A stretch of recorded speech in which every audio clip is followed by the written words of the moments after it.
And if you guys don't mind, help me out. Like, comment, share, subscribe. Ring that notification button. I do my best to try to keep everything updated or whatever. There are a bunch of videos I need to make. There are. I'm not gonna lie. But I promise you, I'm gonna do better at it.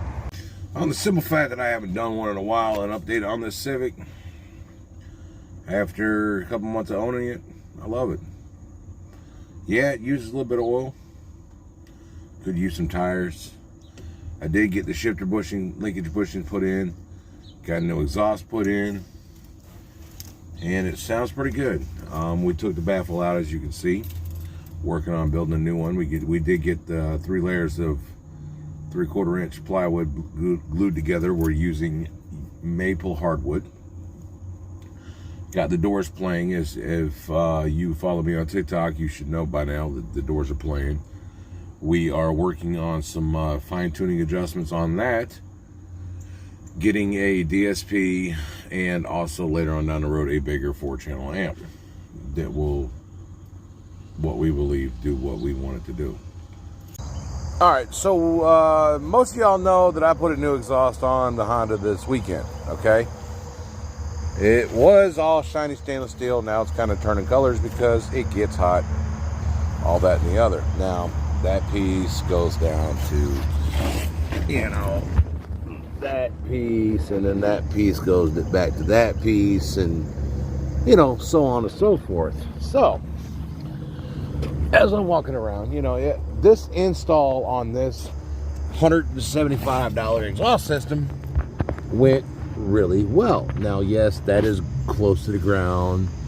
You know, this car is kind of low to the ground, but, you know, full stainless steel exhaust. I'm not saying it's the greatest or whatever, but like, first things first, you know, the manifold bolts and nuts, they came out no problem.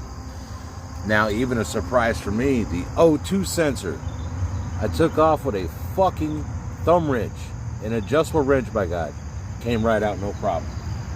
The downpipe, you know, and when you install these, you just just leave them loose until you get it all situated and all that. Downpipe made it up real good. It had a nice header on it, we'll put it that way, okay? It looks like the same one that came up that's on the car now. But when I got it, these two pieces were barely made it together. I had to go get new bolts. Hell, there's still some silicone on it, you know, all that, and I had to make a gasket. That wasn't too bad. I didn't know it was this bad when I pulled this off. If you look, there's one weld. Then they did something here with another weld. 3 welds. And also custom making their own brackets. And then 4th and final weld right here.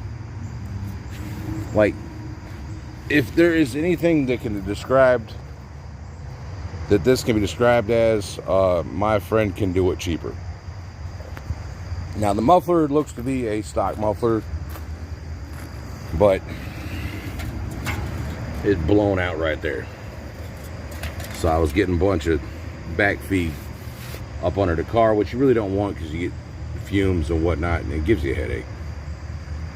But yeah, a little quick update on the depth trap. That's what I've done.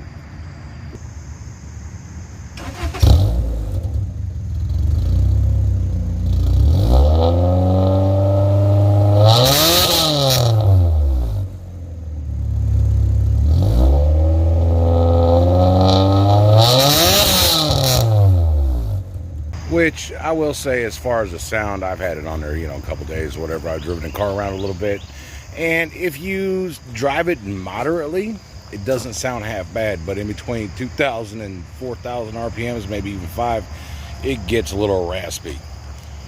It gets a little fart canny, but you know, at least it sounds decent. You know, I'm gonna find my tripod and do an exhaust clip for you.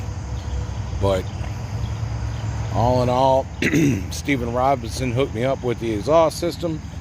He bought it for his hatchback, and it works. I mean, no more weird fumes in the car, you know. And that was the biggest thing. Even though this is going to be my base car, you know, and my project car and all that, I mean, why not have a little bit of something that works better than what was up there, you know? That's just the way I look at it.